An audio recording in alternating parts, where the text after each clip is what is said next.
nous, Seigneur, au milieu de nous. Amen. Amen. Donc, on est rendu à Apocalypse 2. Apocalypse 2, c'est les lettres qui commencent déjà, les lettres qu'on commence à expliquer les lettres.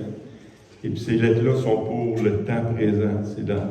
Quand c'est écrit pour Jean, c'est écrit là, pour eux autres. Mais en même temps, on sait que les lettres qui sont écrites, vu qu'il y a 7 églises, le chiffre 7, c'est un chiffre de multitude. Donc, on peut dire également que ces lettres qui sont écrites à ces églises nous appartiennent également, même rendues au 20e siècle.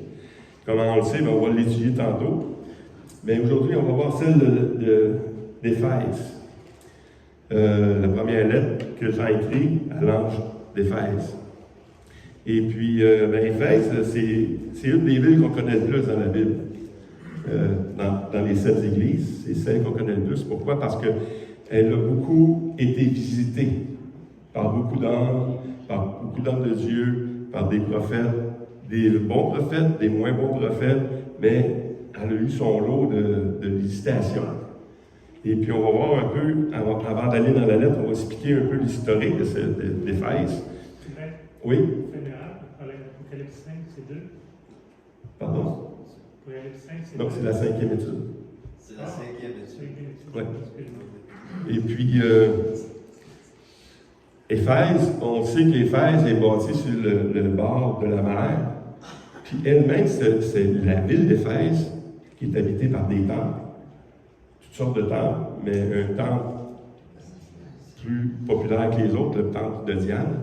Hein? Et puis, ce temple-là, des fois, il était détruit par le feu, peu importe, puis il déménageait.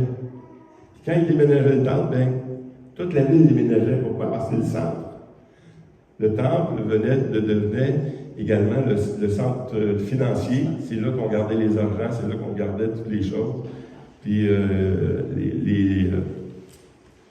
on voit dans les historiens, comme Joseph et ainsi de suite, nous racontent ces choses-là. Puis c'est intéressant de voir que la ville suivait le temple. Ça va être utile pour tantôt. Deuxième chose, c'est que la journée de la Pentecôte, la Bible nous dit que ceux de l'Asie étaient là aussi. Vous savez, quand il y avait plusieurs personnes, il nous dit que les Mèdes, les Alémites et ceux qui habitaient la Mésopotamie, la Judée, la Cappadoce, le Pont et l'Asie.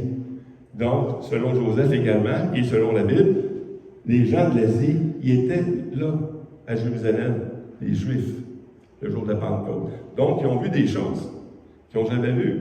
Hein, l'esprit qui est sur les apôtres, sur les gens qui étaient là, qui commencent à parler en langue, puis que les gens, ils entendaient parler dans leur propre langue, c'était bizarre pour eux autres, mais ils ont connu des choses nouvelles, les Juifs. Ils ont vu ça. Et puis, c'est là qu'on voit que Paul, après ces choses-là, dans Actes 18 et 19, il nous dit des choses. Ça, c'est le deuxième voyage dans les Actes. Il faut y aller, mon ami. Acte 18. On ne l'a pas en diapo, là, mais je vais vous le lire.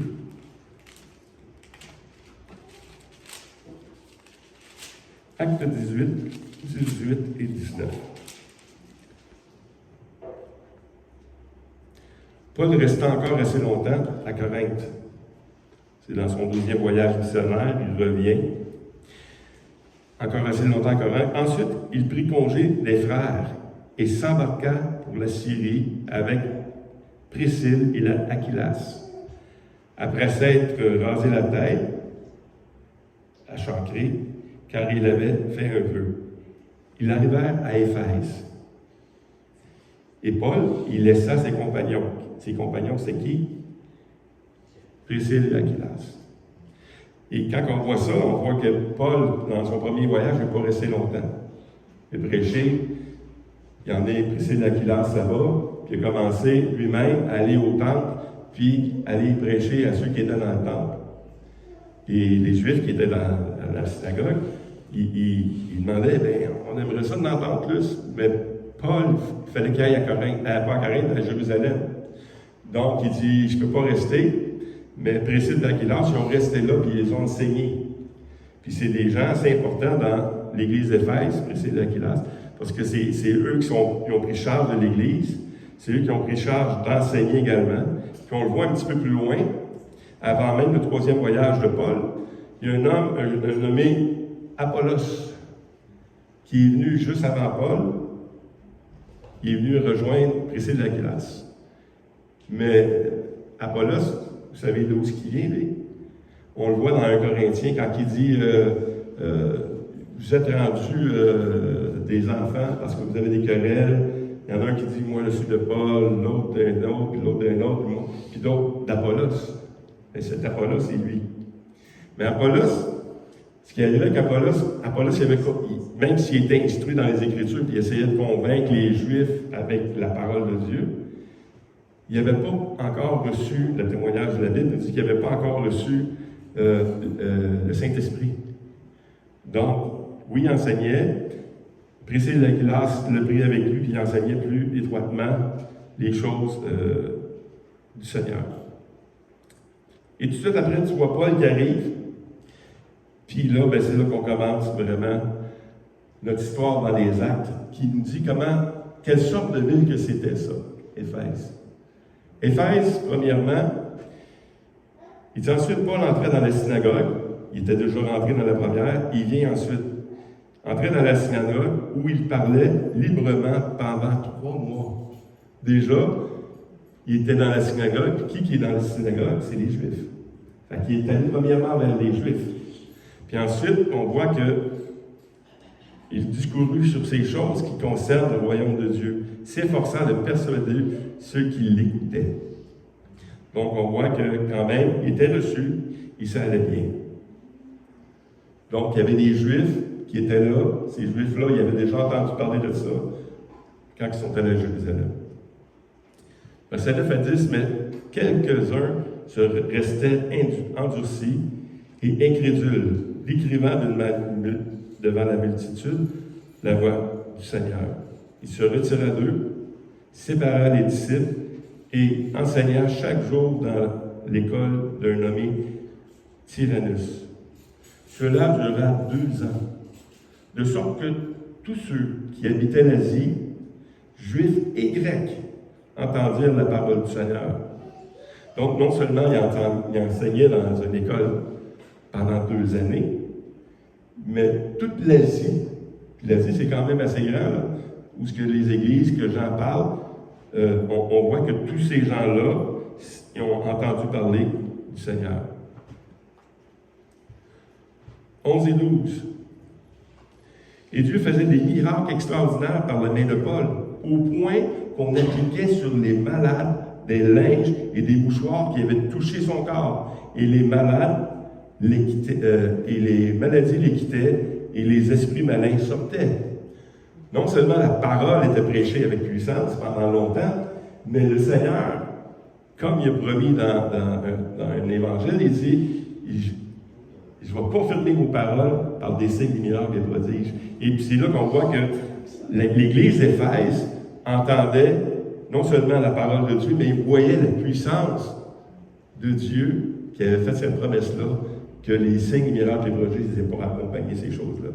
Donc, ils n'ont pas resté sans connaissance ou juste. Il y a un passage qu'on avait étudié dernièrement, je ne me souviens pas, je suis avec Gaétan, je pense, qui disait que les Juifs demandaient des miracles et les Grecs demandaient la sagesse. Mais les deux ont connu ces choses-là. Parce qu'il y avait des Juifs et des Grecs partout. Une autre chose, 13 à 16. Quelques exorcistes juifs ambulants essayèrent d'invoquer sur ceux qui avaient des esprits malins le nom du Seigneur Jésus en disant « Je vous conjure par Jésus que Paul prêche. » Et ceux qui faisaient ces choses-là étaient 7 frères, fils de Séva, juifs, l'un des principaux sacrificateurs. L'esprit malin leur répondit « Je connais Jésus et je sais qui est Paul. Mais vous, qui êtes-vous? » Et l'homme dans lequel était l'esprit du malin s'élança sur eux, se rendit maître de tous tous deux, et les maltraitant, de telle sorte qu'ils s'enfuirent de cette maison, nus et blessés. Donc, on voit non seulement qu'ils ont vu ces choses-là, il y a eu des miracles, mais qu'est-ce qui arrive quand le Seigneur fait apparaître des miracles au milieu de quelqu'un? C'est quelque chose, il n'y a rien de nouveau sous le soleil, hein? Toujours pareil. Quand il est envoyé les 10 plans d'Égypte, c'est quoi qui est arrivé? Les magiciens essayaient de faire pareil. Mais il y avait leur magie à eux. Et puis c'est ce qu'on voit aussi à partir du verset 24 et 26.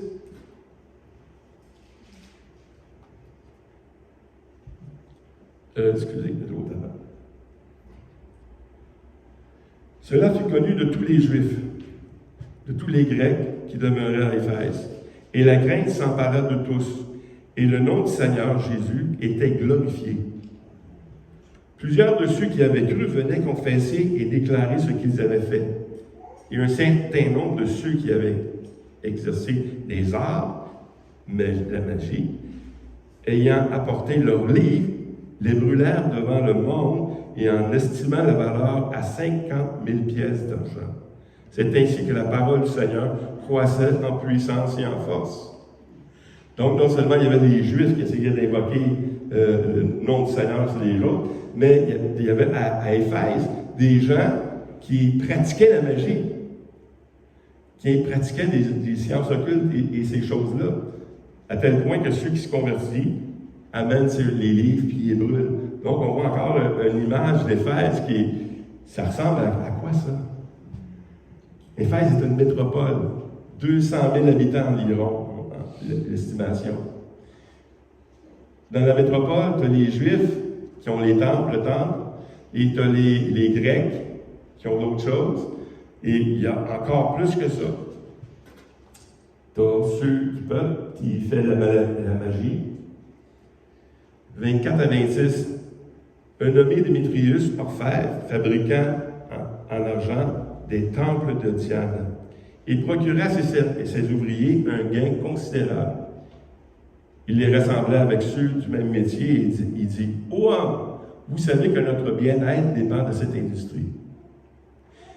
Et vous voyez et entendez que non seulement à Éphèse, mais dans presque toute l'Asie, ce Paul a persuadé et détourné une foule de gens en disant que les dieux, faits de main d'homme, ne sont pas des dieux. » Donc, il y avait une industrie, et puis cette industrie-là faisait des temples, des petits temples, à cause du grand temple. Ils vendaient ça, c'était une source de revenus. Et puis, ça ne fait pas leur affaire. Des fois, c'est dérangeant, ça. Hein? Quand ça brise ta business un peu. Là, quand je dis ça, moi, ça me fait penser quand le Seigneur a chassé de légions des démons. Ce que ça a fait, c'est que les démons sont rentrés dans les pourceaux, puis les pourceaux sont jetés dans la mer. Ça a coûté un prix, là. Hey, tu t'en viens de briser, hey, va-t'en. Laisse-le tranquille. Ben, c'est un peu ce qu'il fait ici, les gens qui faisaient ce métier-là. Et puis, 35 et 36. Cependant, le secrétaire, ayant apaisé la foule, dit aux hommes, Éphésiens, quel est celui qui ignore que la ville d'Éphèse est la gardienne du temple de la grande Diane et de son simulacre tombé du ciel? Cela étant incontestable, vous devez vous calmer et ne rien faire avec précipitation. Si donc Démétrius et ses ouvriers ont à se plaindre de quelqu'un, il y a des jours d'audience et des préconsuls qui s'appellent en justice l'un et l'autre, et si vous avez en vue d'autres objets, ils se régleront dans une assemblée légale. Ça veut dire quoi? Ça veut dire que la situation d'Éphèse était sous l'emprise romaine. Il y a des très mauvaises choses qui sont passées avec les Romains, mais il y a des bonnes choses aussi. Les Romains assuraient la paix également. Parce qu'il dit ici qu'il y avait des préconsuls.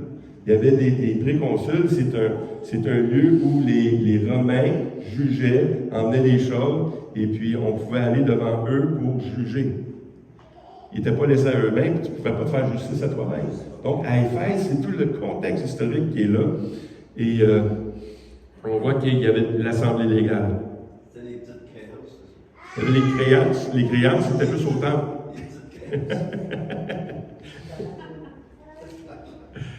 Donc,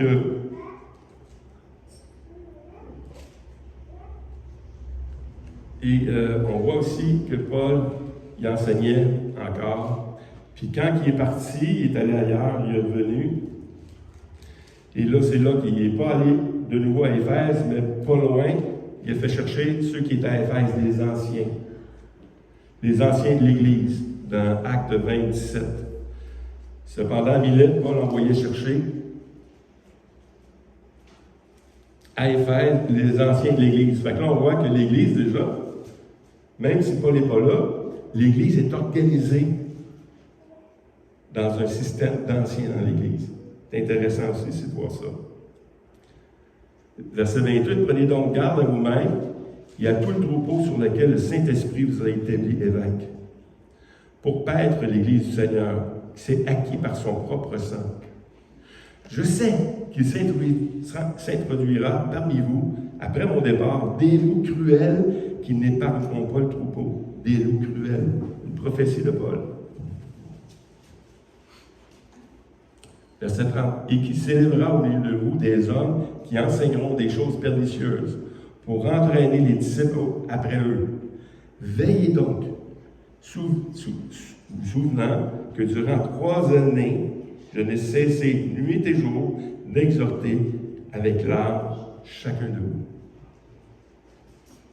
Donc, on voit ici que Paul lui-même luttait contre les adversaires qu'il appelle ici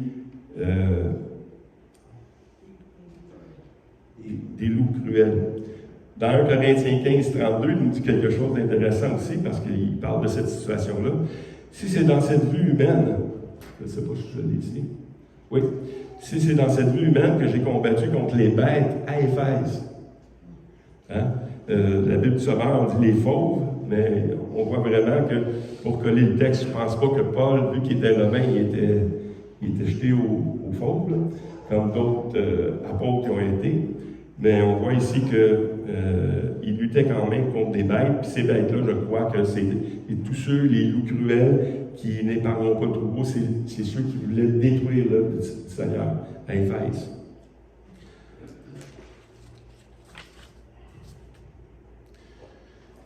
Donc, après avoir prophétisé ça, il y avait Priscille et Aquilas qui étaient là, qui devaient garder le troupeau également. Mais plus que ça, Paul a envoyé Timothée, dans 1 Timothée 1, 3, 5. Je te rappelle l'exhortation que je te fis à mon départ pour la Macédoine, lorsque je t'engageai à rester à Éphèse, afin de recommander à certaines personnes de ne pas enseigner d'autres doctrines et de ne pas s'attacher à des fables et des généalogies sans fin, qui produisent des discussions plutôt qu'elles n'avancent l'œuvre de Dieu dans la foi. Le but du commandement, c'est une charité venant d'un cœur pur, d'une bonne conscience et d'une foi sincère. Ici, je trouve ça très intéressant, le verset 5, parce que on va le voir dans la lettre à Éphésiens, qu'il manquait quelque chose. Puis je crois que ça ressemble à ça ici. Le but du commandement, c'est une charité venant d'un cœur pur, d'une bonne conscience et d'une foi sincère. On va revenir à ces choses-là plus tard. Donc, avant d'aller dans la lettre qu'on va voir, il y a quand même Kuhn qui parlait des dispositions des lettres, parce qu'il y en a eu 7, puis ils sont presque tous disposés de la même manière. Il y a l'adresse, hein, à qui je m'adresse, à qui tu adresses la lettre. Ensuite, c'est suivi du titre de Christ, un des titres de Christ qu'on a vu dans le chapitre 1. Christ s'est présenté sous plusieurs titres dans le chapitre 1, mais chaque lettre prend un de ces titres-là dans peu importe l'Église. Des éloges, donne des éloges à l'Église, sauf pour Laodicée qui n'a pas eu d'éloge. Numéro 4, des reproches.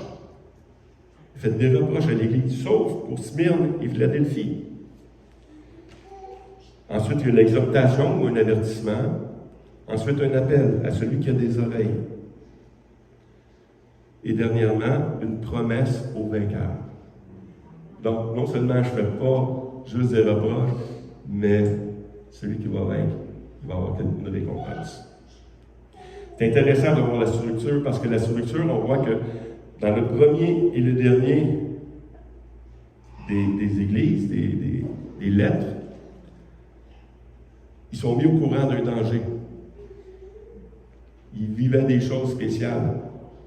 Puis on voit dans les églises qui ont fait ça, c'est que dans les premières églises, il y a eu des persécutions, puis je crois que dans les derniers temps aussi, il va y avoir des persécutions. Pourquoi je dis ça? Parce que beaucoup, puis je crois que je vois un peu dans ce sens-là aussi, que les 7 églises représentent aussi des périodes. Hein? La première église représente une période, la deuxième église représente une deuxième période, jusqu'ici, la 7e église qui va vivre également une période de tribulation, comme la première. Donc, c'est des choses qui suivent, et c'est intéressant aussi à voir. Est-ce que c'est exactement là? Je ne mettrai pas ma main au feu, mais c'est intéressant de savoir ces choses-là. Ça nous encourage également de voir où est-ce qu'on est rendu également dans ces choses-là. La deuxième et la 6e lettre, on a vu la première et la 7e, la deuxième et la 6e sont louées pour leur état spirituel. Et les 3 du milieu sont moyennes, bon ou mauvais. Tu sais, c'est pas fort, c'est pas... C'est tiède, tu sais, ça ressemble à ça un peu. Donc, c'est intéressant de voir que ça revient. Gardez ça en tête, il n'y a rien de nouveau sous le soleil. Donc, on s'en va dans notre texte. Le texte principal, c'est pas pire. Apocalypse 2, 1 à 7. Écrit à l'ange d'Éphèse. Voici ce que dit celui qui tient les 7 étoiles dans sa main droite. Celui qui marche au milieu des 7 chandeliers d'or.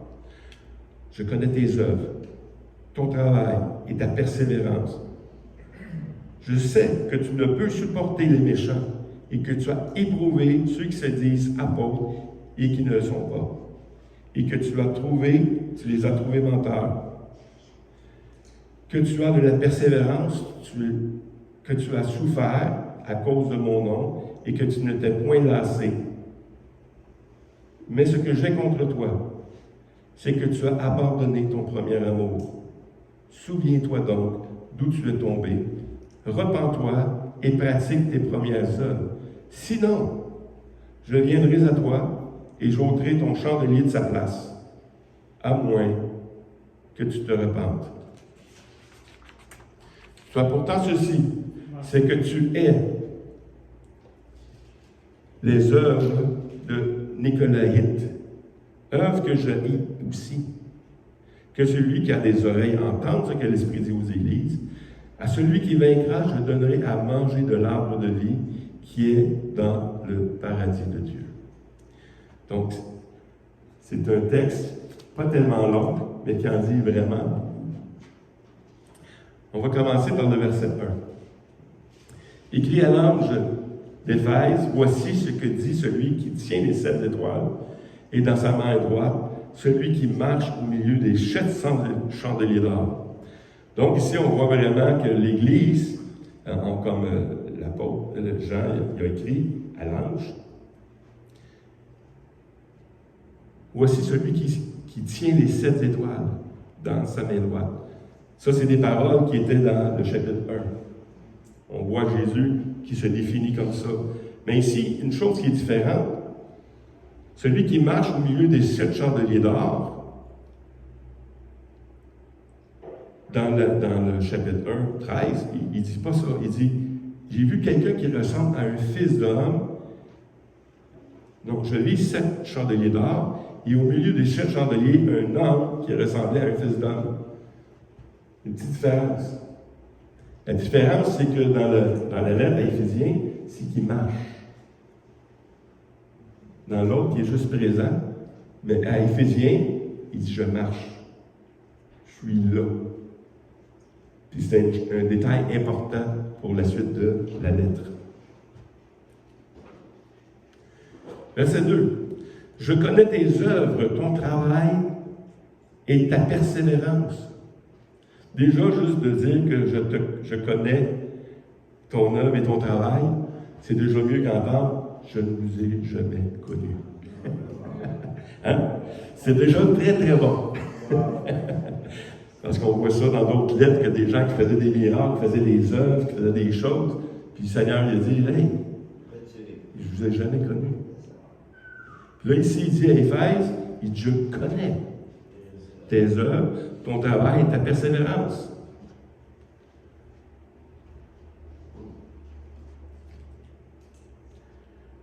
Deuxièmement, il dit « Je sais que tu ne peux supporter les méchants, que tu as éprouvé ceux qui se disent apôtres et qui ne le sont pas, et que tu les as trouvés menteurs. » Donc, le travail que Paul avait commencé 40 ans plus tôt a eu un bon enseignement. Tu vas garder la parole. Parce qu'il y a des loups qui vont venir ici. Ils vont vouloir détruire. Ils vont vouloir changer la parole de Dieu. Il a emmené des enseignements pernicieux. Toutes ces choses-là. Et on voit que Éphèse ont gardé ça. Paul les avait avertis. Non seulement Paul les avait avertis, mais il a également envoyé Timothée pour les mêmes raisons. Garde ça. C'est important. Et on voit que cette Église-là le fait. Ce que tu as de la persévérance, que tu as souffert à cause de mon nom et que tu n'étais point lassé. Une troisième exhortation, une troisième critère de l'Église d'Éphèse, c'est qu'on voit ici qu'ils ont persévéré dans l'enseignement et dans la protection, mais ici, ils ont persévéré dans une autre chose. Tu as persévéré, que tu as de la persévérance, que tu as souffert à cause de mon nom et que tu ne t'es pas lassé. Malgré tout ce qui arrivait, ils ne se sont pas lassés. Ils ont continué à persévérer. Et ça, c'est le Seigneur. Il est en train de louer ça chez les gens d'Éphèse. Acte 20. C'est ce que 29 à 31. Comme on a dit tantôt, on l'a lu, mais on va le relire ici. Je sais qu'il s'introduira parmi vous après mon départ des loups cruels qui n'épargneront pas le troupeau, et qu'il s'élèvera du milieu de vous des hommes qui enseigneront des choses pernicieuses pour entraîner les disciples auprès d'eux. Veillez donc. Et c'est ce qu'il a fait. Ils ont veillé. Mais ici, on est rendu au reproche.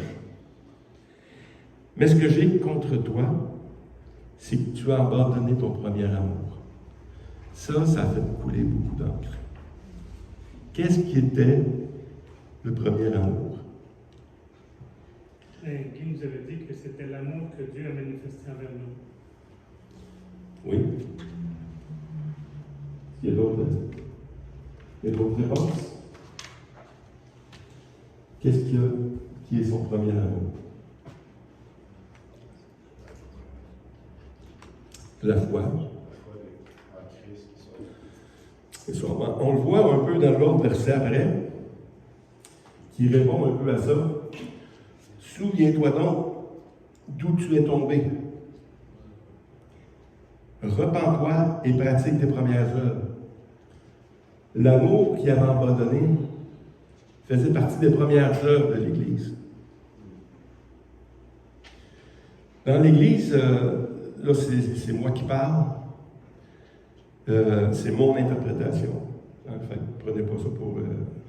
c'est ça que la parole de Dieu dit. Non, c'est Sylvain qui parle. Je crois vraiment que le premier amour, c'est facile de commencer quand on est sauvé, de savoir que c'est Christ qui a tout accompli dans notre vie. C'est vrai? Mais par la suite, on nous enseigne à faire des œuvres, à faire des choses. Puis souvent, les faux enseignants peuvent quand même dévier juste un petit peu, dire, écoute, ton œuvre, ça va mériter ton salut, tu sais. Comme la persévérance qu'on entend de ces jours. Si tu ne persévères pas, tu ne seras pas sauvé. Mais si on comprend bien les Écritures, la persévérance vient de Christ en nous. C'est lui qui nous rend capables de persévérer. Et je crois que le premier amour, pour moi, parce que même avant de venir à l'église ici, j'étais dans une assemblée qui me parlait j'enseignais sur l'assurance du salut, puis le Seigneur me dit, reviens à ton premier amour. Mais pour moi, mon premier amour, je sais c'est quoi? C'est l'évangile de la grâce. L'évangile de tout ce qui était gratuit avant. Et c'est ça qui m'a emmené la joie, c'est ça qui m'a emmené le salut. Puis quand le Seigneur me dit à moi, reviens à ton premier amour, ben, je vais prêcher l'assurance du salut. Est-ce que c'était la même chose pour Éphésiens? Je ne sais pas. Parce qu'ils sont loués pour leurs œuvres, sont loués pour les choses qu'ils faisaient, pour leur persévérance. Écoute, quand tu endures les épreuves et puis que tu es prêt, que tu ne lâches pas, il y a quand même un attachement au Seigneur, là. Mais je crois vraiment que le danger de l'Église, comme Paul parle plusieurs fois, ben c'est l'amour. L'amour. Vivre et mourir pour Jésus. Vivre et mourir pour Christ, mais vivre et mourir aussi pour l'Église. Celui qui écrit la lettre de l'Apocalypse, c'est Jean. Puis qu'est-ce qu'il dit, Jean? Celui qui n'aime pas son frère n'aime pas Dieu non plus. Daniel? Un petit peu en lien, c'est facile si tes œuvres sont plus nombreuses que tes premières, de penser que ça va bien parce que tu es plus productif. Tu peux être plus productif, mais perdre cet éclat de Dieu qui vient de la grâce. C'est ça. Facile. Facilement, c'est ça. Et puis, même moi qui étais dans un milieu pentecôtiste, même si je sais que j'ai l'assurance de mon salut, j'étais vraiment convaincu de ça. Il n'y avait aucun doute pour moi que j'étais sauvé uniquement par la grâce de Dieu. Un moment donné, on nous enseigne que la fin du monde s'en vient. Puis je me suis surpris à me poser la question, est-ce que tu es prête? Est-ce que je suis prête, Seigneur? Tu sais, je posais la question au Seigneur, est-ce que je suis prête? Ben, tu as commencé par la grâce, continue de même. Tu ne peux pas être prête. Tu ne peux pas, dans ta chair à toi, être prêt. C'est ce que lui a fait. C'est ce que lui a fait qui fait que nous sommes aujourd'hui. Hélène? Je crois que c'est dans la version King James, en français, que j'ai lu, Éphésiens 2, 8 et 9. Au lieu de dire « ce n'est point par les œuvres », il dit « ce n'est point par le principe des œuvres ». Puis le principe, c'est, je crois, c'est une œuvre sans Dieu, c'est une œuvre par moi. Oui. C'est ça. Fait que le mystère demeure pour Éphèse, parce que il dit, reviens à tes premières œuvres. C'est eux qui savent ce qu'ils sont rendus. Le texte ne nous dit pas, c'est ça, c'est ça. On sait que c'est une œuvre. L'œuvre, on peut dire qu'une œuvre, c'est quelque chose qu'on fait. Mais en même temps, quand on fait une œuvre, c'est comment qu'on le fait. Puis Paul nous avertit également de ces choses-là. Il dit, il y a 3 choses qui vont demeurer. La foi, l'espérance et l'amour. Mais la plus grande de ces choses-là, c'est l'amour. Donc, quand tu fais quelque chose, si tu n'as pas l'amour, ça ne me sert à rien. Donc, ça tourne alentour de ça. Je crois que je ne suis pas tellement loin de la vérité, mais qui peut savoir? Mais pour Éphésiens, on ne sait pas, mais pour nous autres, on le sait. Est-ce qu'on est prêt à revenir? Oui, mais c'est ça, les œuvres que tu accomplis, c'est de quelle manière tu les accomplis. C'est pour ça qu'il dit, si j'ai le don des langues, si je n'ai pas l'amour, ça ne sert à rien. Si je fais ça, je le donne ma tête. Toutes les œuvres qu'il demande à la Corinthiens, si ces œuvres-là ne sont pas dans l'amour, tu sais, c'est comme une cymbale qui résonne. Mais qui peut savoir parce que Dieu, Jésus, il les a loués pour leurs premières œuvres. Donc, on va continuer avec...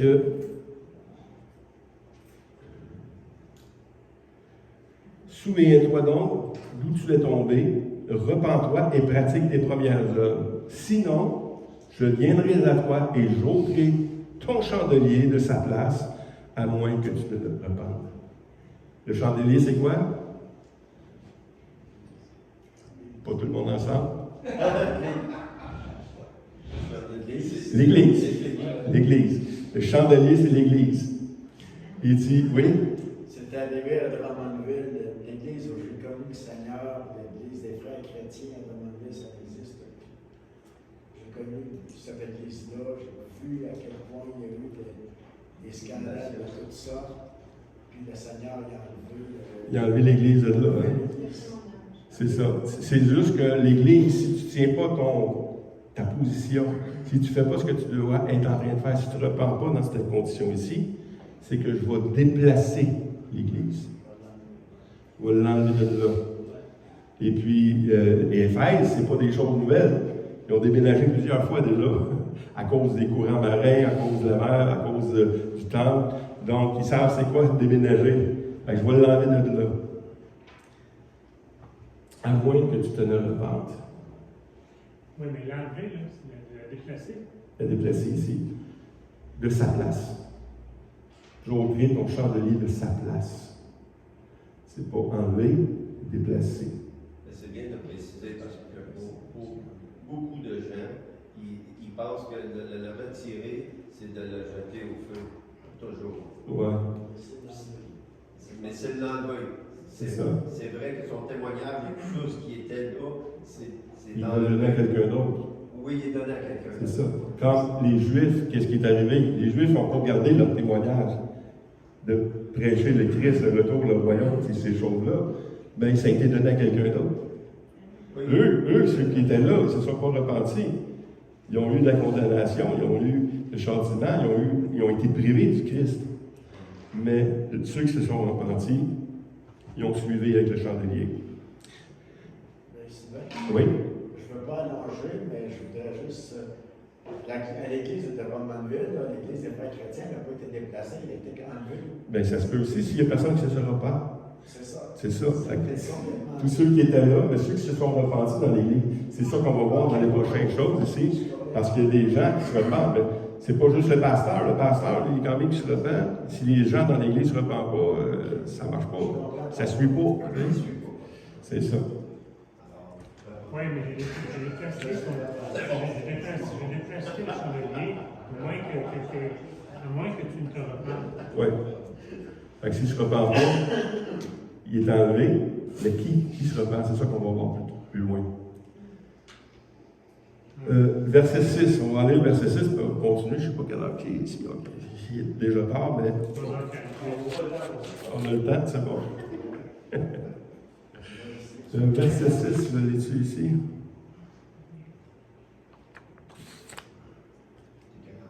Oui, ici. Tu as pourtant ceci, c'est que tu es les œuvres de Nicolaïte, œuvres que je hais aussi. C'est pas défini ici dans la lettre qu'est-ce qu'il faisait Nicolaïte. Qu'est-ce qu'il enseignait, qu'est-ce qu'il faisait. Mais on le voit dans un autre passage, dans Apocalypse 2,14. Je ne sais pas, je l'ai. Oui. Mais j'ai quelque chose contre toi, c'est que, là ici, il ne parle pas de l'Église d'Éphèse, il vient de lui dire ce que j'ai, tes haïs ici, c'est là, comme moi aussi les haïs. Mais il y a une autre Église qu'on va voir plus tard, l'Église de Pergame. Il dit, mais j'ai quelque chose contre toi, c'est que tu as là des gens attachés à la doctrine de Balaam, qui enseignait à Balak à mettre une pierre d'achoppement devant les fils d'Israël, pour qu'ils mangeassent des viandes sacrifiées aux idoles et qu'ils se livrent à l'impudicité. De même, toi aussi, tu as des gens attachés pareillement à la doctrine de Nicolaïte. Donc, on voit que qu'est-ce qui s'est passé avec Balaam, tout ça, c'est que le roi vient lui demander, viens maudire Israël. Il dit, je ne peux pas maudire Israël. Puis plusieurs fois, il demande ça, il dit, je vais te montrer dans une autre place, puis maudis-les, tu sais, mais je vais te dire juste qu'est-ce que le Seigneur va me dire. Je ne peux pas les maudire. Mais il finit par le dire, mais je sais comment tu vas gagner là. Envoie-y des femmes. Envoie-y quelque chose qui seront plus pures à cause de ça. Ici, le texte nous dit des viandes sacrifiées aux idoles et des femmes.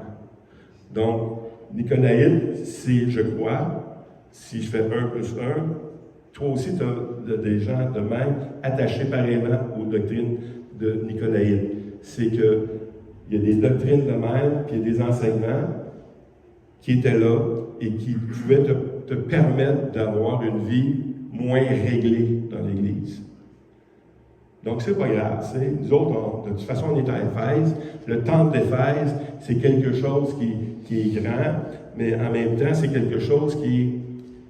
Le temple de Diane, il y avait 1000 prostituées. Des prêtresses prostituées. Et puis dans le temple, c'est ça, tu allais là, c'était le bordel, tu sais. Il y avait d'autres lieux de bordel. Mais ça, c'en était un. Et puis, ça l'emmenait les gens à faire ça. Mais quand tu vis dans une grande société comme ça, et que tu vas dans ces milieux-là, c'est ton style de vie, tu deviens chrétien, mais tu n'es pas tout à fait converti. Daniel? Non, moi, je suis porté à penser que la viande sacrifiée aux idoles, c'était de quoi qui se pratiquait dans le temple. Ça faisait partie du culte. Après ça, il se livrait. Tout ça faisait partie de. Oh oui, c'est ça faisait partie. Tu n'avais jamais fait le lien. Oui, c'est ça, c'est des enseignements qui étaient là. C'est pour ça que c'est important de connaître l'histoire d'Éphèse. Sur quoi qui était bâti. C'était quoi le temple? Le temple, c'était le temple de Diane, qui avait 1000 prostituées, et puis il faisait de l'argent avec ça. Puis il y avait toutes sortes de choses qui étaient malsaines là. Mais Nicolaïde, il avait de l'air à dire, d'après moi, que non, c'est pas grave. Il y avait certains enseignants qui disaient non, on peut être dans la foi tout en continuant. En continuant d'être dans la société. C'est comme aujourd'hui, tu peux avoir un pied dans l'Église, mais un pied dans le monde. Tu sais. Ben, non, tu ne peux pas faire ça. À celui qui vaincra, à celui qui a des oreilles, entendre ce que l'Esprit dit aux églises. C'est important ici. Parce qu'on voit que Jésus, il dit souvent ça, c'est une expression du Seigneur. Hein? Celui qui a des oreilles pour entendre, entendre. Ça revient souvent. C'est quelque chose qui nous est dit, ça fait penser, moi, quand j'avais des examens, puis il y avait tellement de matière que le professeur, pour nous aider, il dit c'est important ce que je viens de vous dire là. Ça veut dire, écris-les. Ça va être dans l'examen.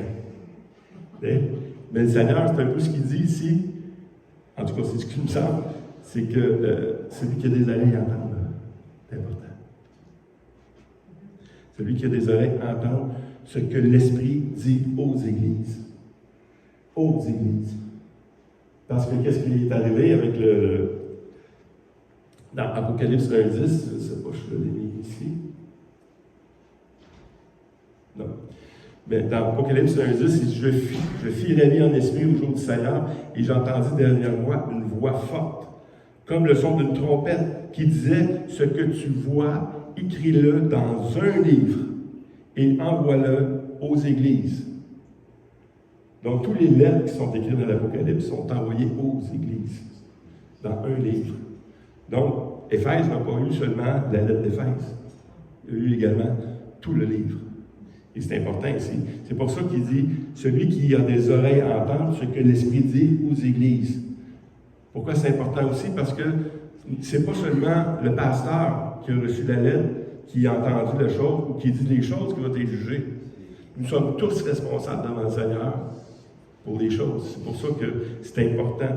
Au début de l'Apocalypse, il dit « Heureux ceux qui lisent, et ceux qui entendent, et ceux qui retiennent ce qui est écrit. » Donc, ici, on voit que c'est comme ça qu'il...